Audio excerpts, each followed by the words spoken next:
Светска банка преку директни насоки и веќе активни мерки ки помага на државата се справи со огромниот јавен долг.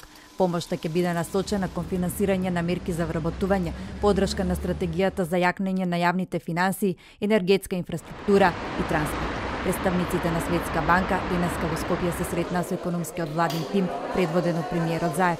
На состанокот биле договорени насоките за што побрзо раздолжување, но и за промена на законските регулативи за финансиската политика. За сега не се споменуваат нови кредитни линии со поволни каматни стапки. Единствено што е известно, Светска банка најавува дека од Македонија сака да направи земја со високи приходи. Ги разгледавме приоритетите на владата на Македонија и почнавме да оформуваме каква ќе биде поддршката на Светската банка во иднина и утврдивме едни посеопфатни области за поддршка во делот на растот и конкуренцијата, како и во делот на вештините и вклучувањето.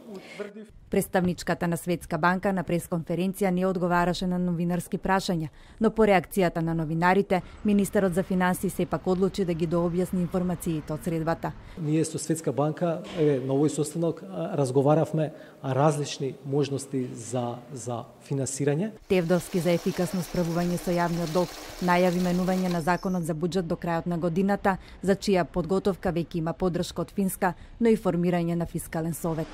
Според наводите на Министерството, досега на камати годишно се трошеа по 130 милиони евра, а идните години се очекува оваа сума да се зголеми на 170 милиони евра годишно. Опозицијската ВМРО ДПМН денеска реагираше за нова задолжување на новата влада. Од опозицијата велат Тевдовски преку аукција на државни хартии од вредност се задолжи со нови 27 милиони евра. Ова е 8-ма аукција која организира откако стана министер, а до крај на годината планира уште 8 задолжувања.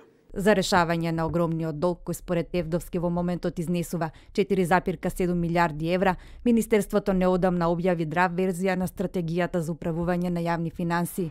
За оваа стратегија на 19 септември Министерството ќе одржи консултација со донатори, бизнис заедницата, универзитетите, локалните власти и граѓанскиот сектор.